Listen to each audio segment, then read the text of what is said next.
প্ৰভু শ্ৰীকৃষ্ণই কৈছে, কোনোবাই আপোনাক যদি অপমান কৰে, কিবা কথা বেয়াকৈ কয়, তেতিয়া ওলোটাই উত্তৰ নিদিব। কাৰণ আপুনি উত্তৰ দিলে তাত ভাল বেয়া শব্দ থাকিব।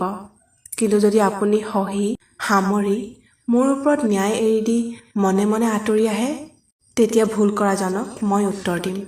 আৰু দিয়া উত্তৰত কোনো শব্দ নাথাকিব। কিন্তু সেয়া এনেকুৱা উত্তৰ হ'ব যে কোনেও কেতিয়াও পাহৰিব নোৱাৰিব। ভগৱানৰ প্ৰতিটো সিদ্ধান্তত আপুনি সুখী হওক, কাৰণ ভগৱানে আপোনাৰ ভাল লগাখিনি বা আপুনি বিচৰাখিনি কেতিয়াও নিদিয়ে।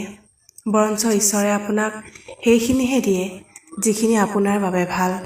যদি কোনোবাই আপোনাক বুজি নাপায়, তেন্তে মৌন হৈ থকাটোৱেই ভাল। কাৰণ বিতৰ্কই কথাবোৰ বা পৰিস্থিতিবোৰ বেছিকৈহে নষ্ট কৰে। যিয়ে আপোনাৰ গুৰুত্ব বুজি নাপায়, তেওঁ কেনেকৈ বুজিব আপোনাৰ মনৰ কথা আৰু আপোনাৰ অনুভৱবোৰক? যেতিয়া আপোনাৰ ঘনিষ্ঠ কোনোবাই অনাহকত খং কৰে, তেতিয়া তেওঁ কথাবোৰ ভালদৰে বুজাই দিব।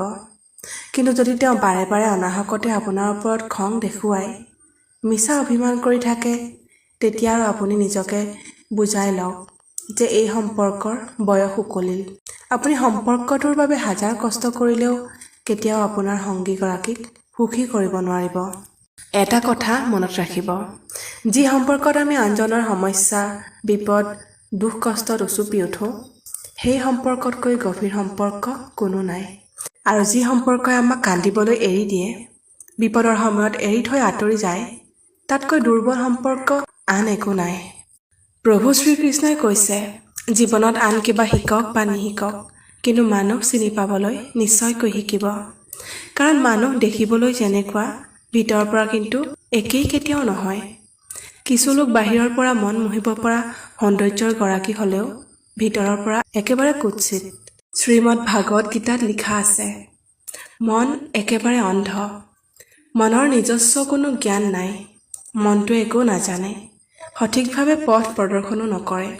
সেইবাবে আপুনি নিজৰ অন্ধ মনৰ কথা অনুসৰণ কৰি আপোনাৰ কৰিবলগীয়া গুৰুত্বপূৰ্ণ কামবোৰ পিছুৱাই দিয়াটো বন্ধ কৰিব লাগে। সদায় নিজৰ মগজুৰে ভালদৰে চিন্তা কৰি কাম কৰক। মনৰ কথাত ৰৈ নাথাকিব। কাৰণ অন্ধ মনটোৱে আপোনাক সদায় গুৰুত্বপূৰ্ণ কাম কৰাত বাধা দিয়ে। আপোনাক কাম কৰাৰ বিপৰীতে আৰাম কৰিবলৈ ক'ব। কিন্তু যেতিয়া আপুনি আপোনাৰ মনক বাদ দি বুদ্ধিৰ সহায়ত আপোনাৰ প্ৰয়োজনীয় কাম কৰিবলৈ আৰম্ভ কৰিব, তেতিয়া লাহে লাহে আপোনাৰ মনটো আপোনাৰ বন্ধু হৈ পৰিব। কিন্তু আপুনি যদি আপোনাৰ মনটোৰ কথা শুনি থাকে, তেতিয়া আপোনাৰ মনটো আপোনাৰে শত্ৰু হৈ পৰিব, যিয়ে আপোনাক দিনক দিনে ধ্বংস কৰি গৈ থাকিব। এটা সৰু শিশুক যেতিয়া শিশুটোৰ মাকে পুৰণি লেতেৰা কাপোৰ খুলি নতুন কাপোৰ পিন্ধিবলৈ কয়, তেতিয়া শিশুটো কান্দি উঠে।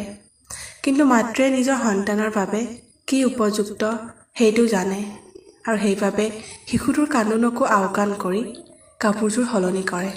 ঠিক একেদৰে ভগৱানেও আমাৰ ইচ্ছাৰ বিপৰীতে হৈ গ'লেও আমাক সফলতা বা বিফলতাৰ মুখ দেখুৱায়। কাৰণ তেওঁ জানে যে তেওঁৰ সন্তানৰ বাবে কি উচিত। পকা ফল। এটা ফল পকিছে নে সেইটো তিনিটা পৰিচয়ৰ পৰা চিনিব পৰা যায়।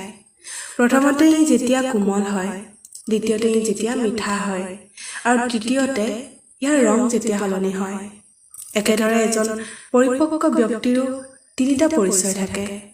প্ৰথমতে তেওঁৰ মাজত যেতিয়া নম্ৰতা আহে, দ্বিতীয়তে তেওঁৰ যেতিয়া কথা বাৰ্তাত মধুৰতা আহে, তৃতীয়তে তেওঁৰ মুখত যেতিয়া আত্মবিশ্বাসৰ ৰং জিলিকি থাকে। যদি আপুনি আপোনাৰ মংগল বিচাৰে, তেন্তে এই তিনিটা কথা সদায় মানি চলক।